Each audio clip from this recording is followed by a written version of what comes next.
Good afternoon. I want to thank everybody who joins us. My name is Oleksiy, and it's my pleasure to welcome you at Ukraine Media Center today. Lately, in our media space, we're living around the topic of tariffs, the tariffs imposed by the United States of America. So today we have invited you to this panel discussion to discuss this topic, new tariffs of the United States, economic consequences for Ukraine and for the world in general, and also to discuss the strategy of response to such events unfolding quite recently. So let me introduce our speakers. Joining us in the studio are Illia Neskhodovskyi, head of the Analytical Department of the National Interest Economy and Advocacy Network. And also joining us is Oleksiy Herashchenko, economist, lecturer in finance, adjunct professor in Kyiv-Mohyla Business School, and Igor Burakovsky, head of the board of the Institute for Economic Research and Policy Consulting. Thank you for joining us.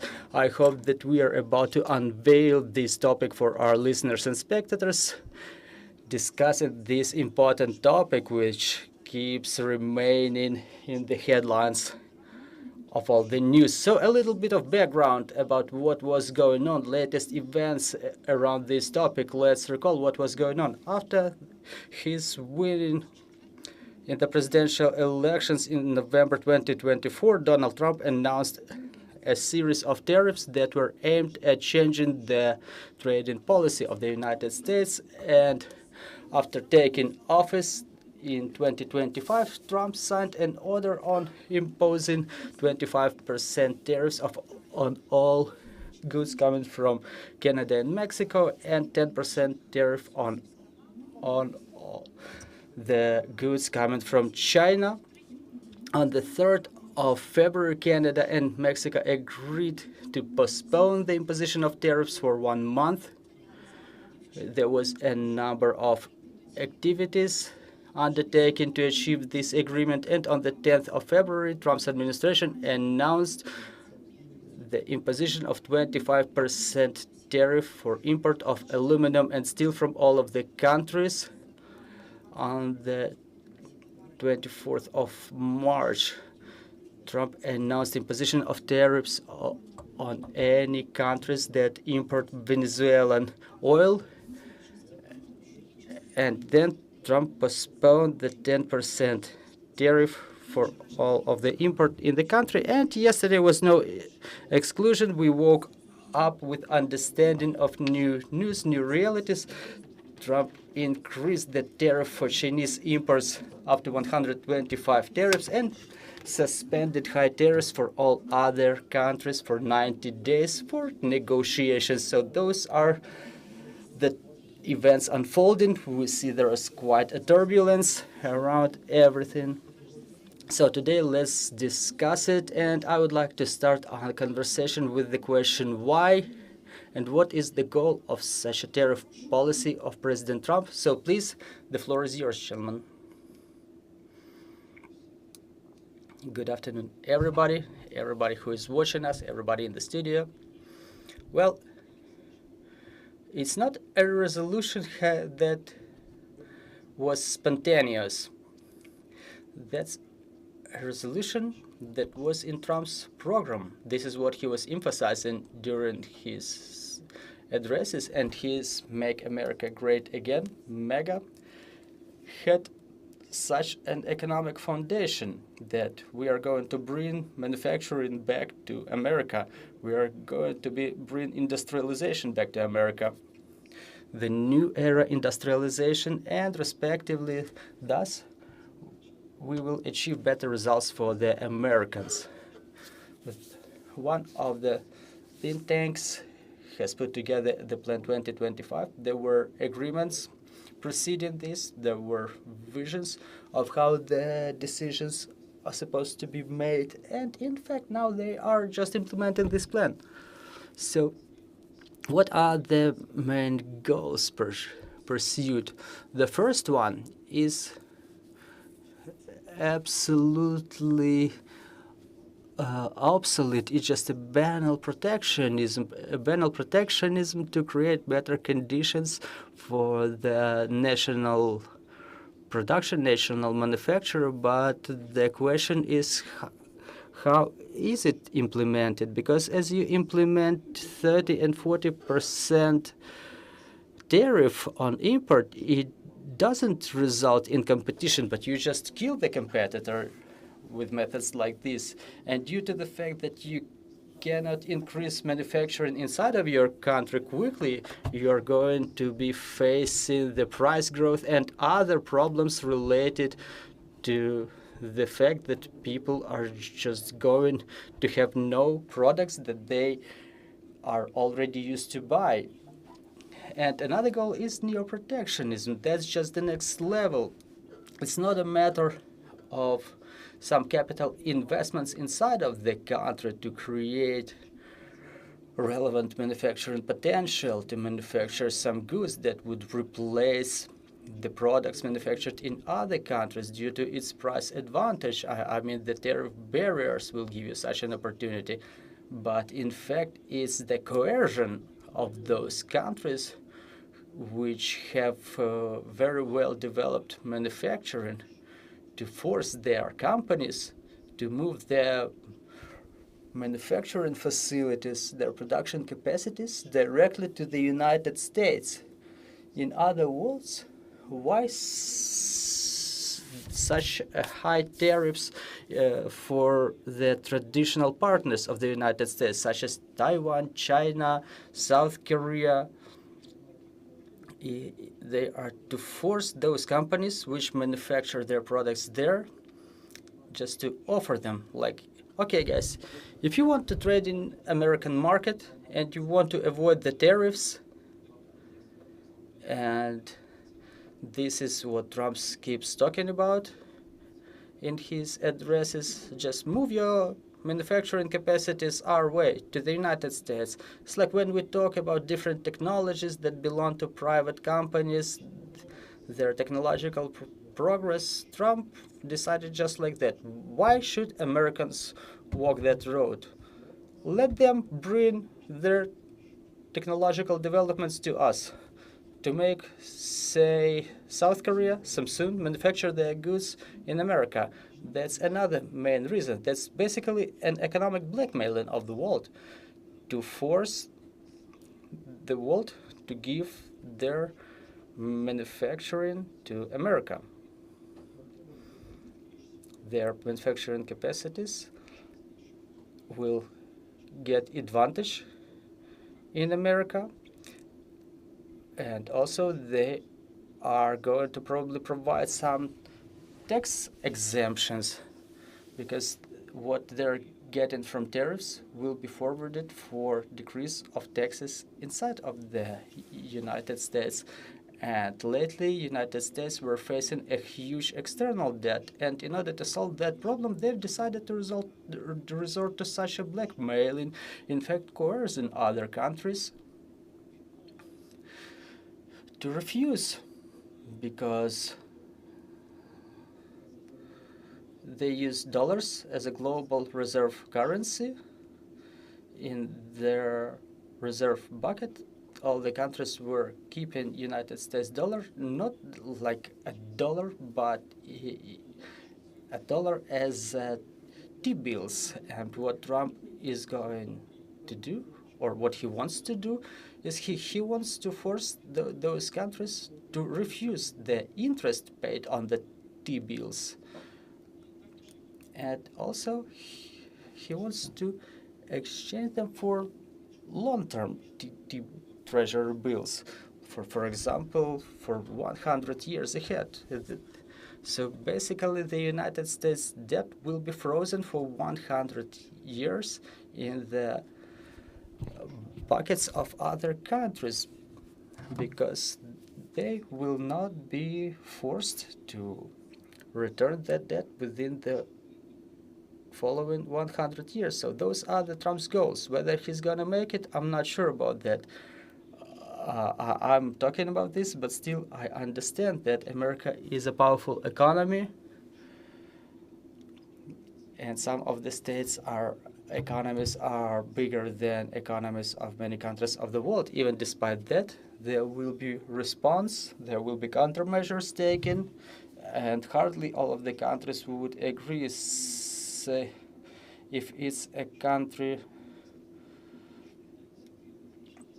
such as China, we could forecast that China would lose that war, but as long as it's against all of the world, as you've properly mentioned, we are in the middle of the period of a lot of randomness, a lot of uncertainty due to the resolutions made by Trump, and to forecast how it may end is just absolutely impossible. Thank you, Mr. Oleksiy. Do you agree with those three key messages that Mr. Illia has mentioned, and maybe you have something to add? Well, thank you. I agree in general, and I would like to add something. We keep saying Trump this, Trump that, and recently the last Nobel Prize in economy was for the role of institutions in economy, and as you recall one name, it means that there's something wrong with the institutions.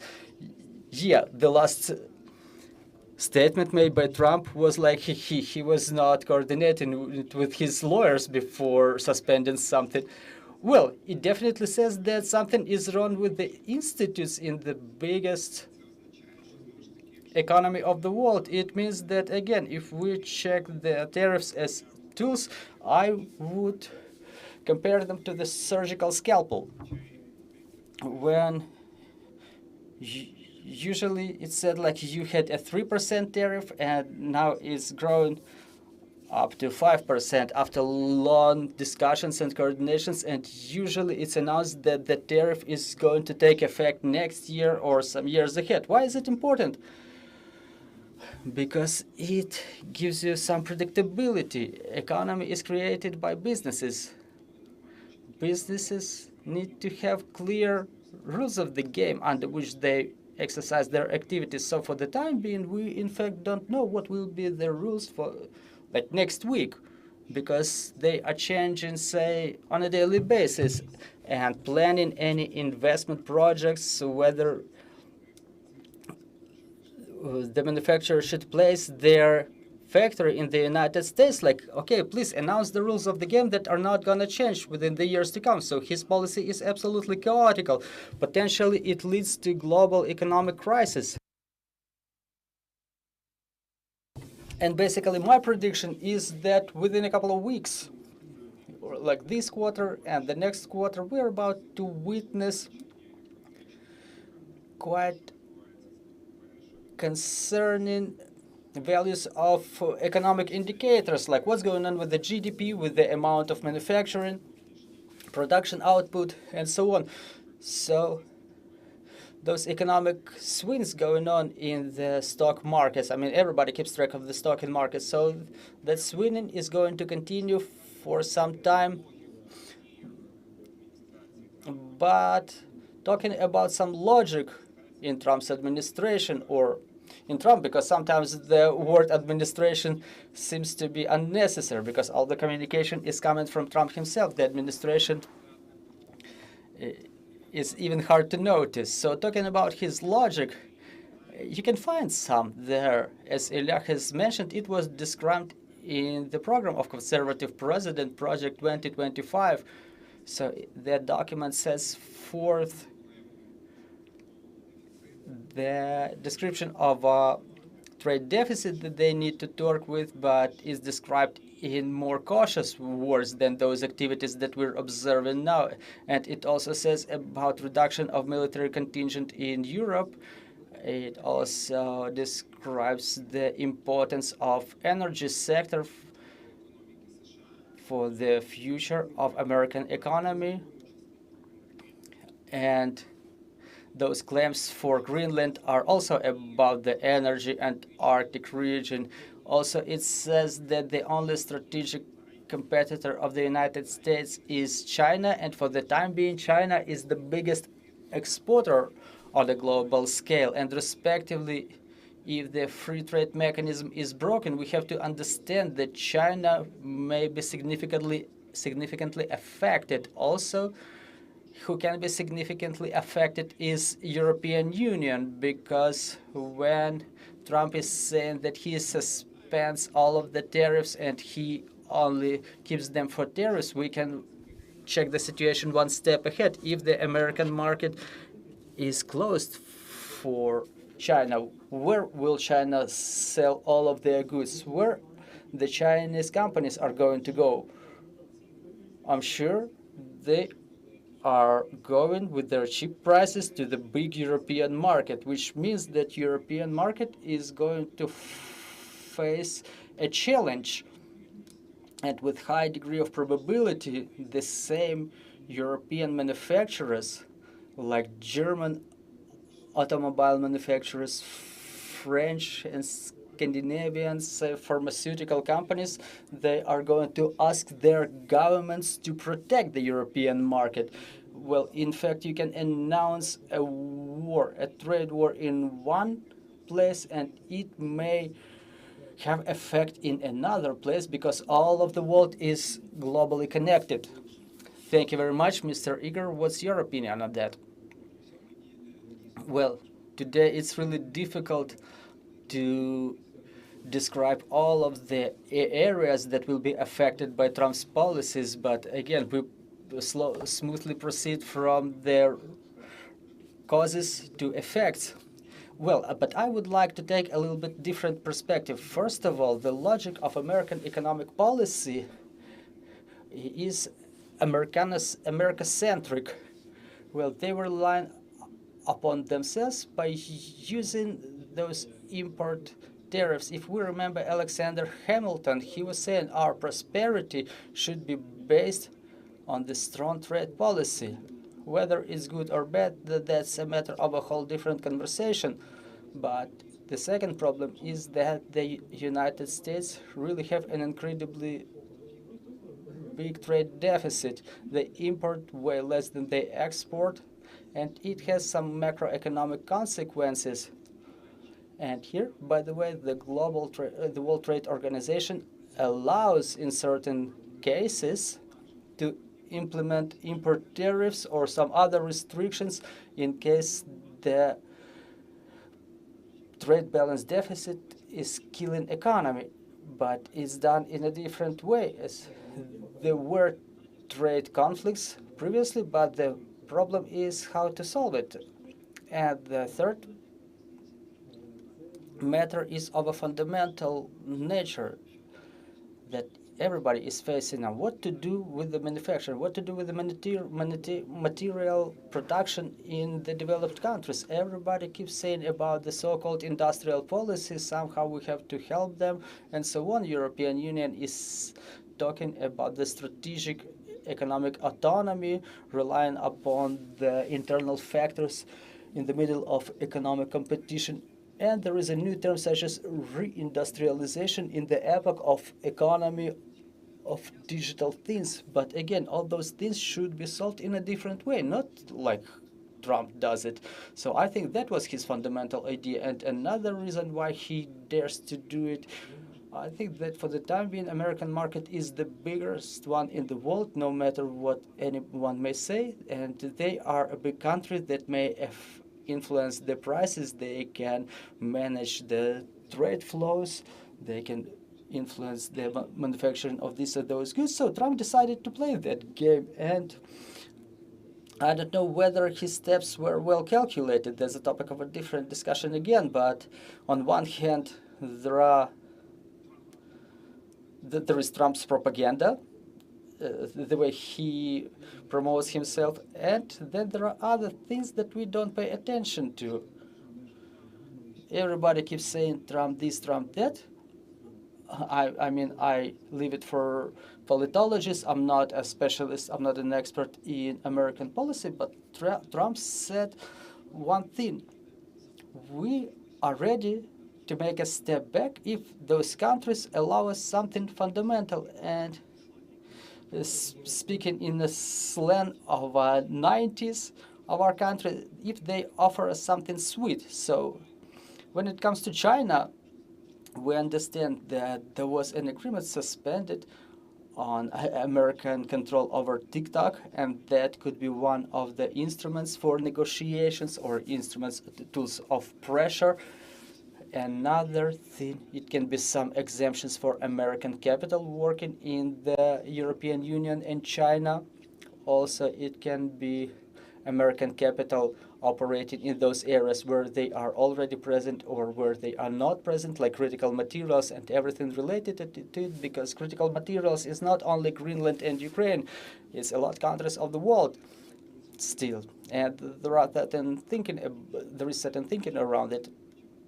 So for the time being, we just are not seeing it. I think Trump may have some list that says like, okay, if they give us this or that, then we leave the tariffs, or we move on with the tariffs.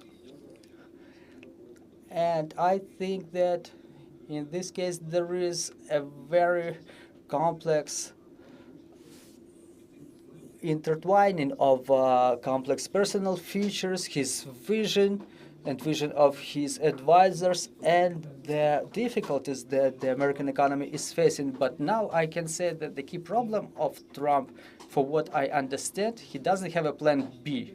In economic policy, when you make decisions, you have to be ready that results maybe, if not adverse, they may be just different. And everything that the United States were afraid of, the people were afraid of when they were establishing the World Trade Organization, it's an American term, it's retaliation. So this system that was built, no matter it's good or bad, still it was operating, and now it's clear that the world will react, and now it goes wave against wave, and it's such a big shock provoked by the Trump's activities, a shock for global economy.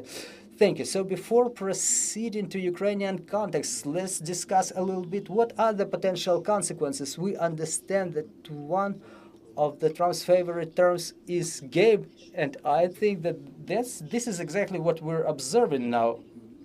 So what is the period within which we can assess the results of these games? So when can we adequately assess this period? What are its consequences, pros and cons? And then we'll discuss consequences a little bit. Mr. Oleksiy, thank you. Well, when it comes to consequences, let me put it like this. My basic forecast is that we have to end up in a new global economic crisis. How profound it will be, I don't know, but in fact, we were living after the World War II in one paradigm, the paradigm of globalization, paradigm of free trade, and if we take a look at macroeconomic indicators, the correlation of global trade to GDP was always growing. And now we're living in a globalized world. If we take any complex product, usually it's so complex that it's difficult to track all of the countries that were involved in its creation. It may contain Ukrainian metal and Taiwan circuit, and the Netherlands specialized machine that manufactured that circuit, and the seller in Europe. So there's a lot of things mixed. And when you break this, you tear apart this huge organism, you're pushing forward to the crisis that may be a restructuring of economy. It may result in restructuring of economy, but first there will be crisis. So I think that shortly we are about to see it in economic indicators. So within a couple of weeks there will be macroeconomic statistics about the situation with the GDP in different parts of the world. There will be statistics on the big companies, whether they were affected by those activities. And I think that this or next quarter, we will see whether this probability will come true. Thank you, Mr. Illia. Well, I'm comparing it to a hurricane that's coming, and you're understanding that this hurricane is definitely will result in horrible consequences. Some houses will be destroyed to the ground. Some houses will be just partly destroyed. Some will remain intact. And forecasting how it's going to end is very difficult. However, I would like to focus your attention on such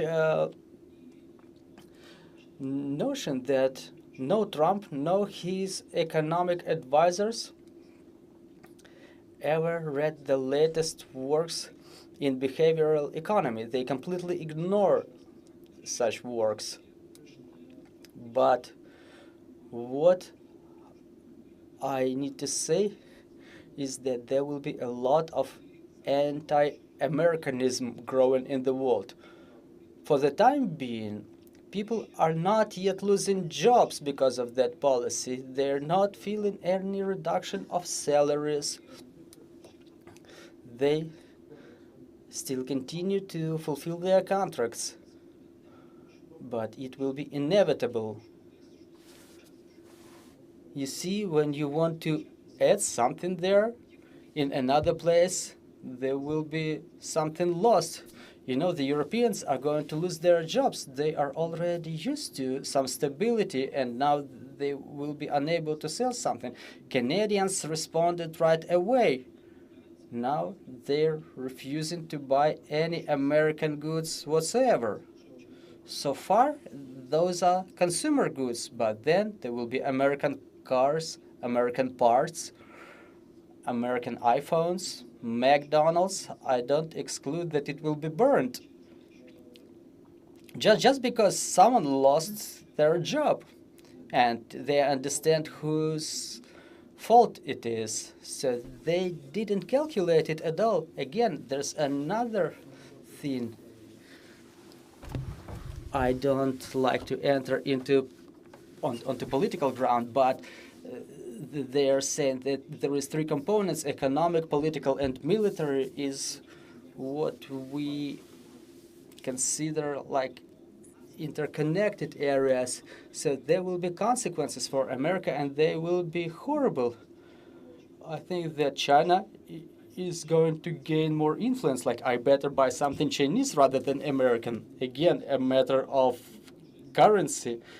Europe has already announced that they are going to refuse, or like not to refuse, but they are going to promote European alternative, their own payment system. And if until this day Visa and MasterCard,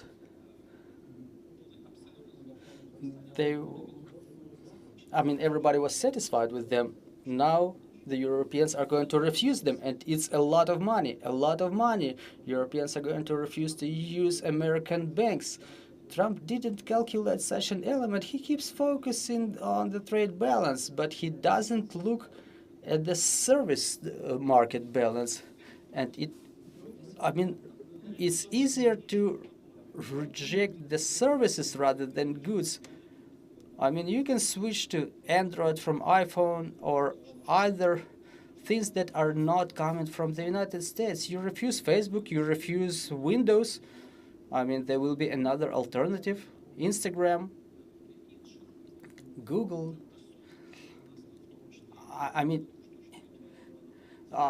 You see, the AI is developing, and now we're looking at Google as a monster that can never be removed. But let's recall the story of Nokia. Google is trying to integrate the elements of artificial intelligence, but we're seeing that China, using their technologies, was able to create their own model. So that said, the consequences were not calculated in a lot of areas. First, in behavioral nuances, and in the service market, there will be a tectonic move from the perspective of rejection of the services provided by American companies. Thank you. Mr. Yuri, do you agree that the consequences will ripple way beyond the economic context? Well, the questions about consequences are always difficult because we can discuss consequences in different dimensions. We can talk about global consequences, consequences for the United States. We can talk about consequences for specific regions or some particular countries. And if we discuss all of them, we will have to sit there just as long as that non-congressman of in the United States of America was having his address while criticizing Trump. Was it 18 hours? No, to 25 hours. Well, yeah, I would just like to focus on some general fundamental changes that are obviously about to take place, and we are already observing them. First of all, for the time being, the global trade exists on two tracks, so to say. The sale of the end products, like we're buying, say, meat or iPhone, that's one track, one story, and we'll see how the tariffs are going to influence. And another part is that the trade is a part of a global logistic chains and supply chains. Like one country manufactures metal, another country manufactures tubes out of that metal, the third country manufactures, say, an engine, and the fourth country manufactures a car, saying in simple words. And here, trade doesn't play all alone like a segregated role, and the cost of all of those products is defined by the cost of the final product. And now Trump has imposed tariffs on almost all of the goods, and thus he's describing the added value chains. And an example of this was a request from a number of American companies who said, like, let's do something with the tariffs for the parts. So if you want us to manufacture cars in the United States, then suspend the tariffs, because for us to import some electronics or engines, we need to pay a lot of tariffs, and there will be nothing left for internal market. And to restructure right away, we need money and we need time. So basically, in Europe, all of the strategies are built around it. Another problem is the countermeasures. We see that for the time being, countermeasures are being imposed in a different way by different countries. China said, like, you impose tariffs on us, we're imposing tariffs on you. Like, let's play it on. South Korea said, like, yeah, it's terrible, but let's talk. And they have a waiting position. European Union is considering imposing tariffs on some specific American goods, not all of them, and there's a lot of such things going on all around the world, and such disconnection of a global economic model is really very, very bad. And the third problem, I think that if the things are going this way, everybody, Trump tries to punish everybody economically, and everybody tries to punish Trump. That will be the biggest shock since the Second World War. Well, we can discuss which crises were bigger, which crises were smaller, but the biggest problem is that this trade shock is not something dangerous. Yes, it is dangerous, but it's overlapped with other internal problems of other countries. In the European Union, there is inflation, there is some mismatch in terms of competitiveness, and in China currently we see that economic activity is being suspended or slowed down. China is a big trade nation. Well, they have their GDP almost catching up with the United States, but one way or another, they were deeply integrated in the global trade, and this negative reaction may result, if not in global crisis, it may influence some recession processes, and in that case, everybody's gonna feel bad. No matter how they react, it's gonna be bad for South Korea, for us, for the United States, for all of them. And we understand that such crises, they are very destructive. And the problem of crisis is in two aspects. First of all, is we bear losses when the crisis starts, and then we bear even more losses. We have to spend even more money to recover.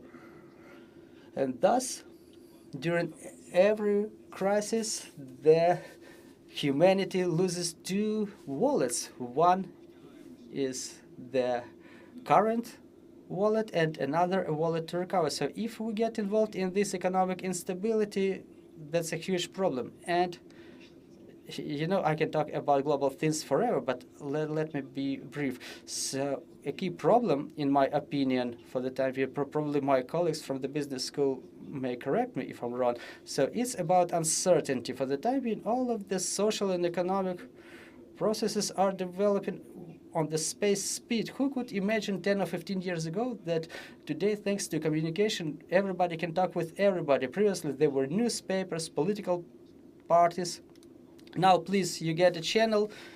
If someone listens to you, you're a leader, everybody can create their own information bubble. And Trump's policy, which adds to this uncertainty. What does uncertainty mean? It's a matter of resources the company have to spend to minimize those risks. Some calculations, foundations, reserves, provisions that they need to make on one hand, and on the other hand, it may obviously influence the investment projects. And many investment projects, despite this speed, they may take like up to 10 years, 15 years, and it will definitely influence the inventor's sentiment. This is how the markets react, by the way. The indexes demonstrate that people are not certain, and on the other hand, what's going on is the destruction of the system created by the United States of America themselves. They were one of the founders of the World Trade Organization. They've taken a lot of efforts to liberalize the global trade. Everybody was saying like it's gonna be of benefit to Americans only, but what's the most funny that back in their day, they were trying to open China to the world, to transform Communist China into a market economy. They were coming there, they were helping to develop economies, there were problems with the private property and stuff like that. And now they've created this child and they push it away. And now this child has steel teeth. And in many cases, they create a lot of competition for the Americans themselves. So those are the biggest challenges for the time being. But every such challenge is very expressed in this or that area. Thank you very much. So now let's discuss the Ukrainian dimension. In your opinion, what will be the effect of the new American tariffs on our strategic industries? We've heard the statement by Yulia Sviridenko, the Vice Prime Minister, the Minister of Economy, that those tariffs are not going to impact us significantly. Also, we've heard a statement by Herashchenko, who said that we are ready to negotiate the tariffs. But what's your opinion, Mr. Oleksiy? Thank you. So before our today's meeting, I've checked the structure of Ukrainian exports and the impact on our exports and our economy by the situation of the crisis of the 2008, 2009, and then 2014, 2015, and basically that export sector that was falling the most was metallurgical sector. And basically now the structure of exports has changed in favor of agricultural products, and respectively now more than 60% of our exports is agricultural products. So in retrospect, everything was fine with the agricultural sector back then during those two crises. But given the full-scale invasion, given the war going on, one of the key factors for us, one of the factors of macro stability is what we call international financial aid, coming as loans and grants, now mostly loans, but still, based on the dynamics of this financial aid and cooperation. Previously, there was a lot of cooperation with the United States. Now it's a lot of cooperation with the European Union, governments of other countries, International Monetary Fund. Well, say with a one-year outlook, given the conditions of a, say, negative global economic outlook, say recession, the impact on the Ukrainian economy will be less than during those previous crises that I've mentioned. So it's going to be no catastrophe. On the other hand, we have a different challenge. We are very dependent of the money coming from the West. Like we are fine this year. We have already the agreements entered into, but for the next year, we'll have to negotiate a lot. So let's put it like this. I'm not seeing any catastrophe for the Ukrainian economy, but on the other hand, additional opportunities may be opened, like Mr. Illia has said. There is a metaphor. When hurricane is coming, you don't know for sure which houses will be destroyed to the ground and which not. Probably your small house may result to be that strong shelter, not only for yourself, but for the others as well. And now we see the world getting militarized. We have a now very well developed defense tech sector. It can potentially become the new exporter, the new locomotive.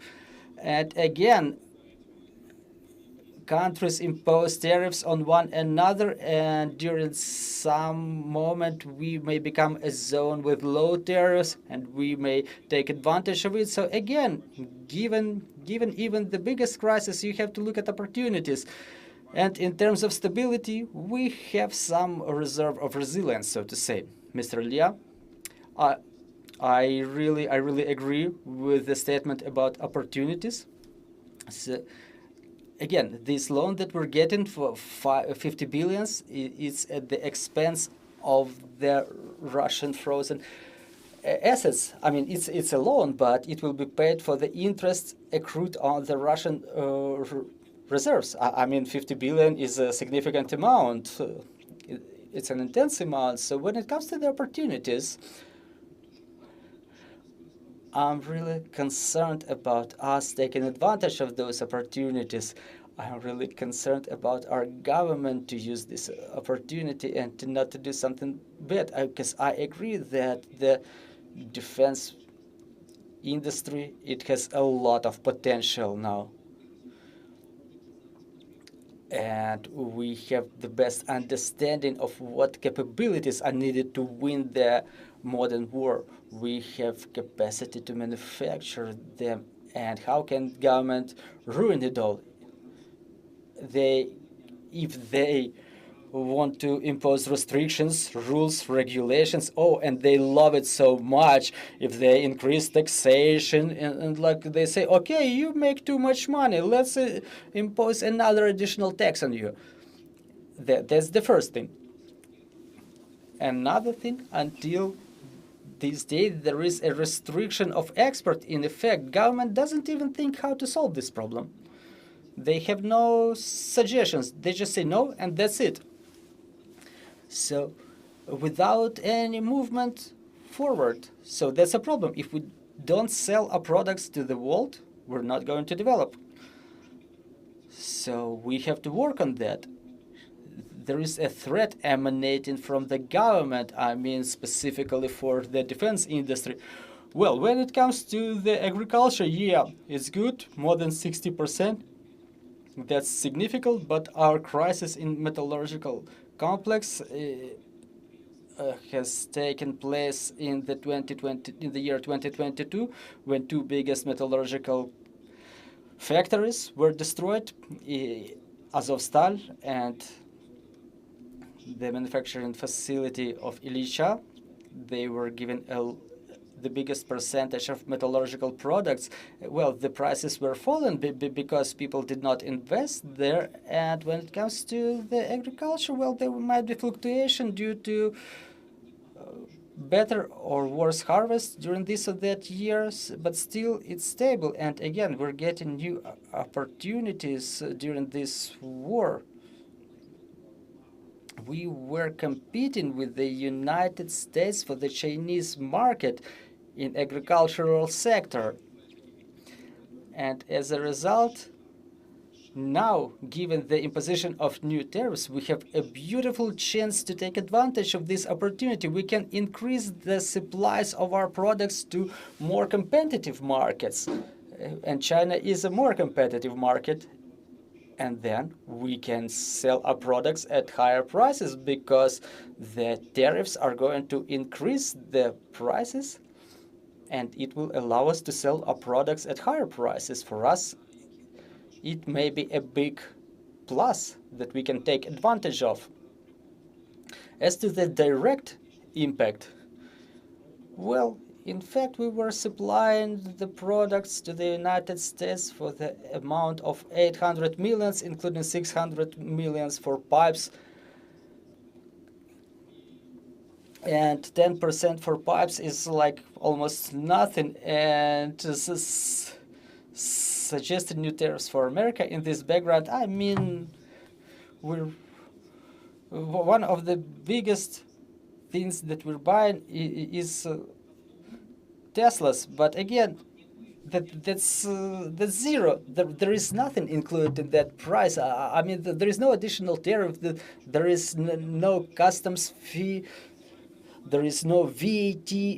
In this situation with America, we just have to keep silent. We don't have to touch upon this issue. For us, 10%, you know, the less we interfere in this story, I mean,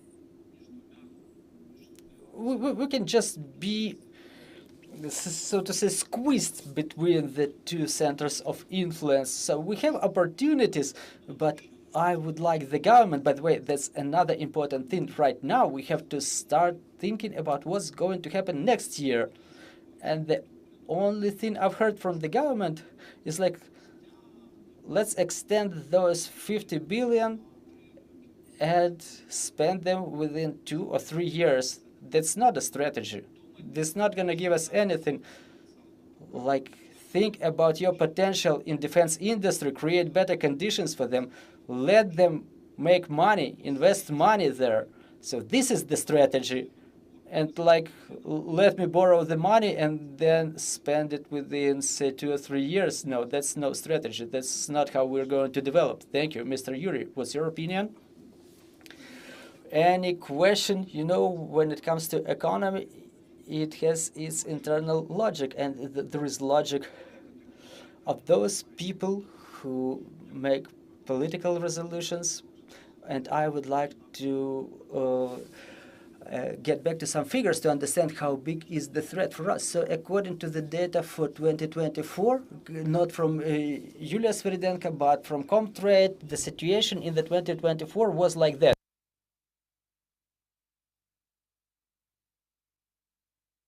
The Americans exported the goods in Ukraine in amount of 1.7 billion. Ukraine exported, so basically America exported 1.2 billion worth of goods. Basically, the American trade balance with us is positive, and the logic that we create some problems with the trade balance doesn't work in that case, at least at this phase. But really, the Americans imposed a number of different types of tariffs. They've imposed tariffs like for everybody, like a ticket to American market, 10%. They've imposed specific tariffs on aluminum. They've imposed special, or as they call, symmetric tariffs to equalize the trade balance, and some tariffs for their favorite partners like Canada, China, and others. Quite a complicated system. And now, if we take a look at Ukrainian exports, the situation is going to be like this. Back in the year 2024, we've exported about 438.8 million worth of black metals. Then the products made out of those black metals, 24.4 million. Then electronic equipment, I'm not sure what we were exporting, but still 85.5 million. And animal and plant fats and derivative products manufactured out of those fats, $80.2 million worth. So if we continue with this list anyway. Our export is differentiated, but it's still small. This is the statistics that we can talk about.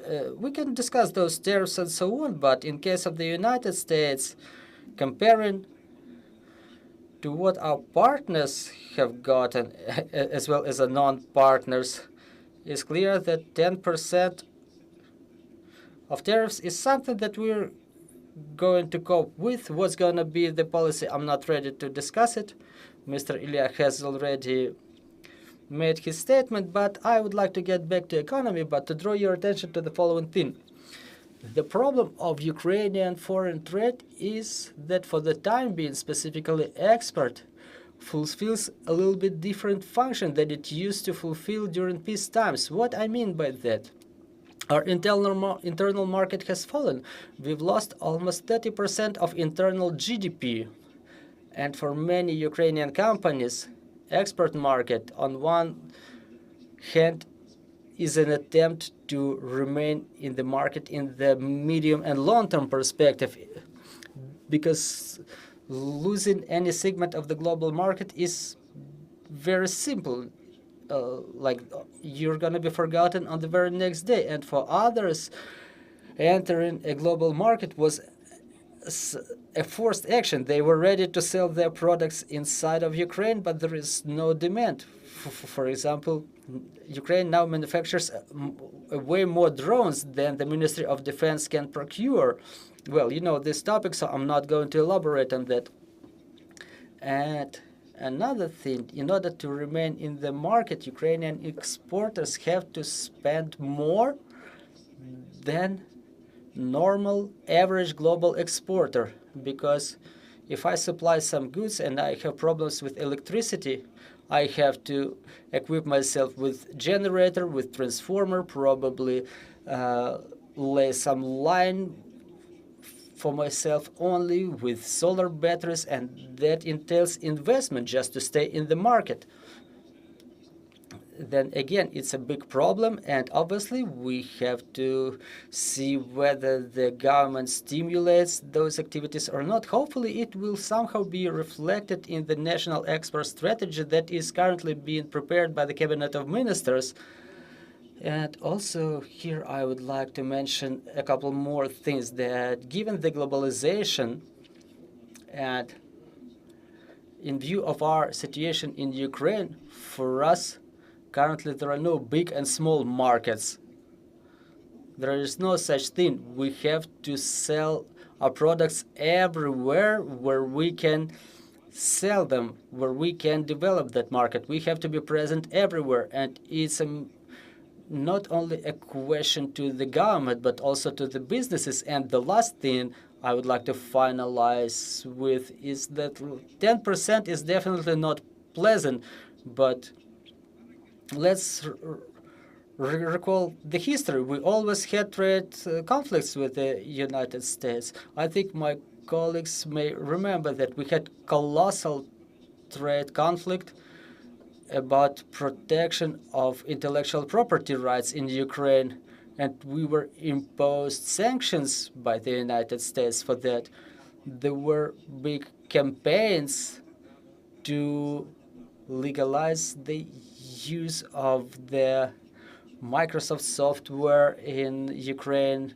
So again, what's also bad for Ukraine, that we need every dollar, and in case of any turbulence, the loss of this dollar is painful for us.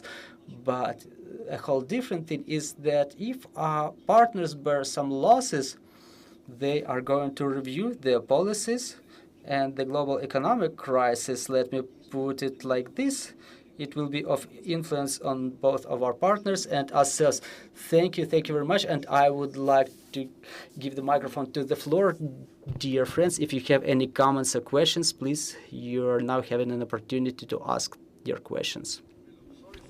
It will be maybe superficial. I am not an economic journalist, I'm a war correspondent. But I have a question, which is, my name is Lorenzo Cremonesi, writing for the Italian daily Corriere della Sera from Milano. A few years ago, an article appeared on Financial Times with a full page, or maybe even more, I would say 10 years ago, something like that, saying that the world was changing. And the problem was that in a pretended to be liberal world, where China was more and more joining the liberal system organized, as you pointed out correctly today, by the American long time ago, the Chinese were faking the story, because in effect they were playing as liberal, but they were no liberals, and their industry was protected.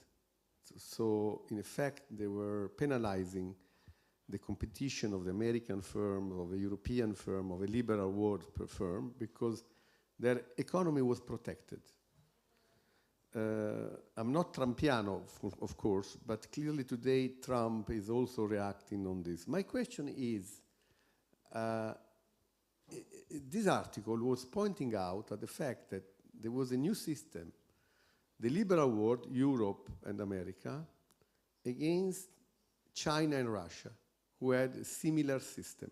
So there was, let's say, the democracy, the democratic liberal against the pseudo-democratic China, but in effect, a communist society, or in any case, state-organized economy.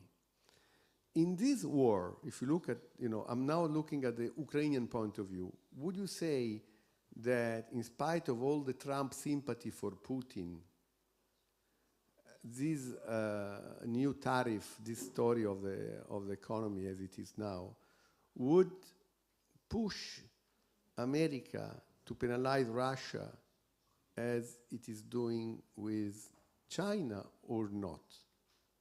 You understand? I mean, is Russia going to be penalized also or not? Because we see that, my question is now what's going on with Russia, which is very interesting from Ukrainian point of view, right? Thank you.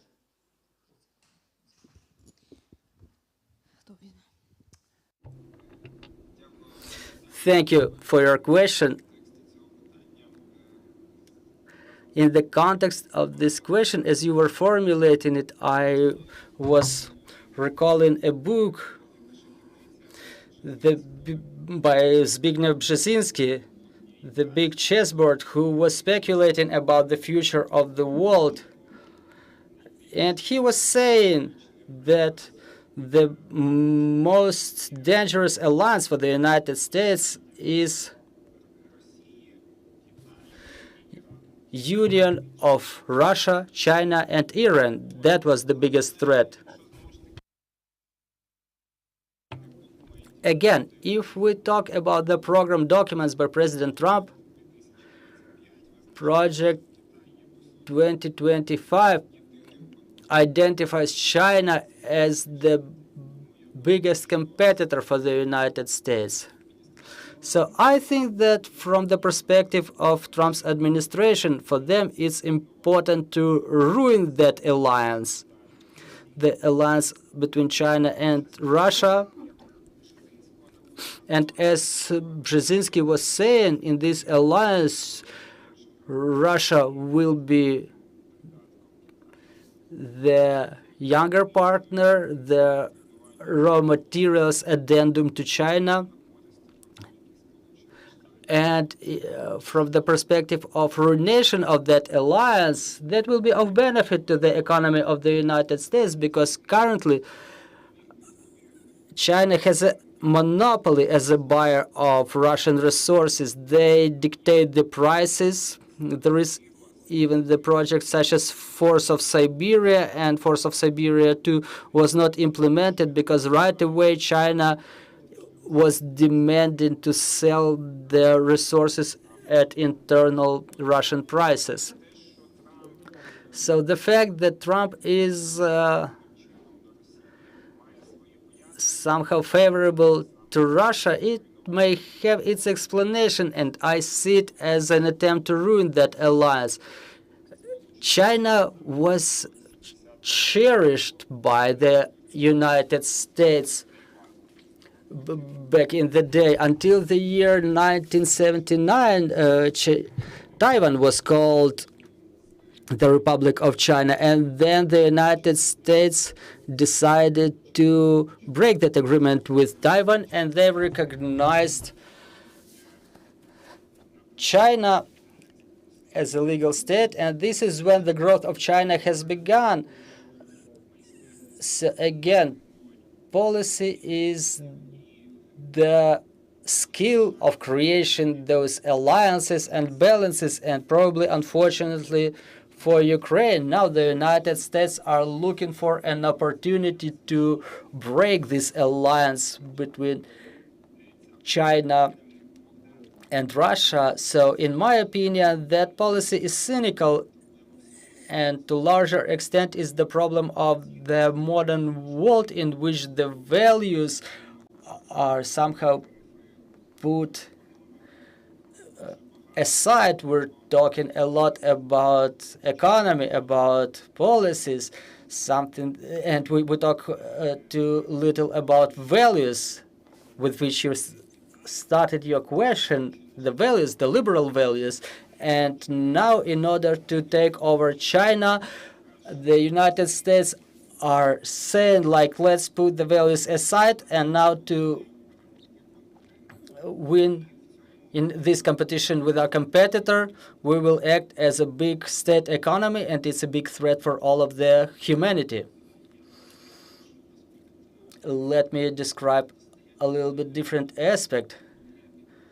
You know, the competition between China and United States is economic competition. Americans missed that moment when China started developing technologically real quick. And it doesn't really matter whether China will be with China or not. It doesn't matter for China at all. They have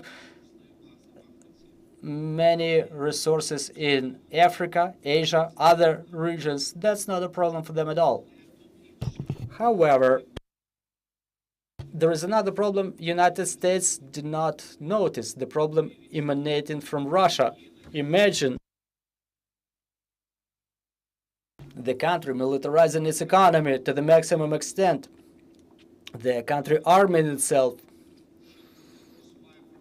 the country promoting their propaganda among their population who are ready to kill.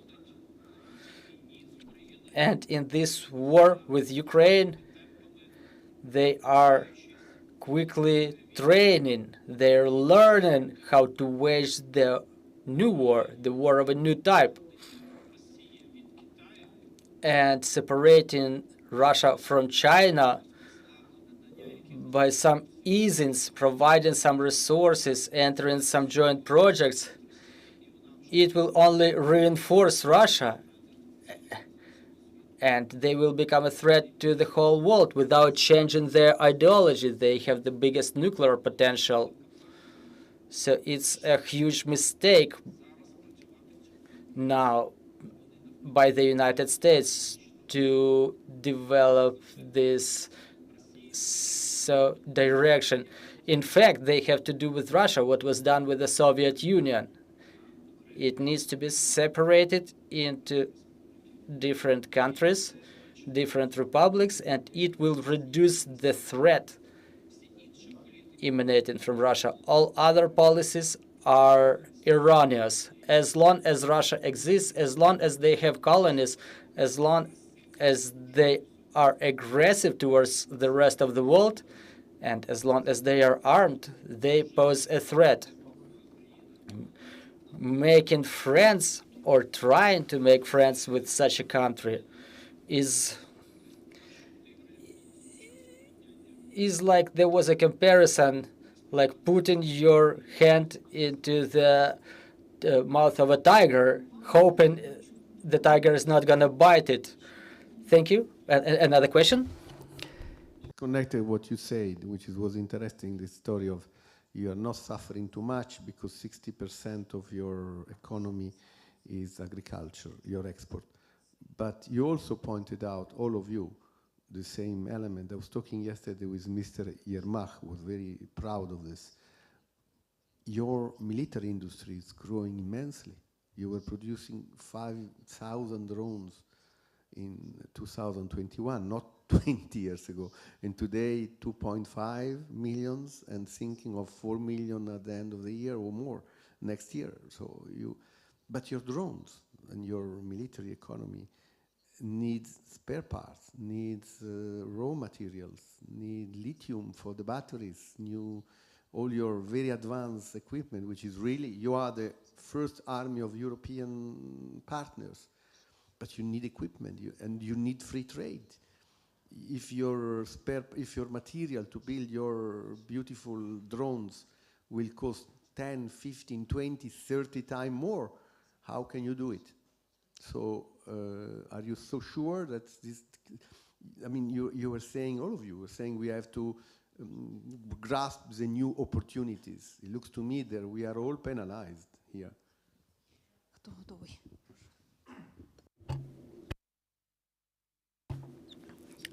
Let me try to answer in such a real from the real politic perspective. If we recall the situation after the 24th of February 2022, all of our partners, first of all, European Union, they lifted all of the tariffs on Ukrainian products in order to support Ukrainian economy. And this is when this thing was born, that this statement was born, that we should be not only able to defend, but also to be resilient. So I completely agree that when it comes to external or foreign policy of Ukraine, trade policy of Ukraine, in fact, we need to pursue two priorities. First of all, we need to export to support this economic resilience inside of our country, and we have to import what helps us to develop our industry. It's clear that Ukraine clearly understands that imports are exports and exports are imports in a broad sense. So yes, it's clear, definitely. But if there are any problems with the supplies of these or those parts, I honestly don't know what do we import from the United States of America. But still, it's obvious that it's going to create two imperatives for us. First of all, we have to integrate into European Union with all of the rules existing there. And for the time being, the period for 100 free trade with the European Union is expiring, so we have to extend it. And another thing, that when we talk about the development of our miltech sector, there are two factors. It's cool when miltech is developing from the perspective of the defense of the country, but from the perspective of social and economic development, unfortunately, the development of miltech is the minus to the well-being of the country. We understand the resources are going where they are burned. I mean, we get salary for creating a drone. Drone is defending us, but those resources could be channeled at some consumer electronics, and definitely in this sense, we have to develop, obviously, our security, but also to cooperate more intensely with our European partners in terms of cooperation of Ukrainian military industry into military industry complexes of the Western countries. We have good examples when foreign companies manufacture something, and we have to be present there. And obviously, our policy, our military diplomacy, has to be quite simple.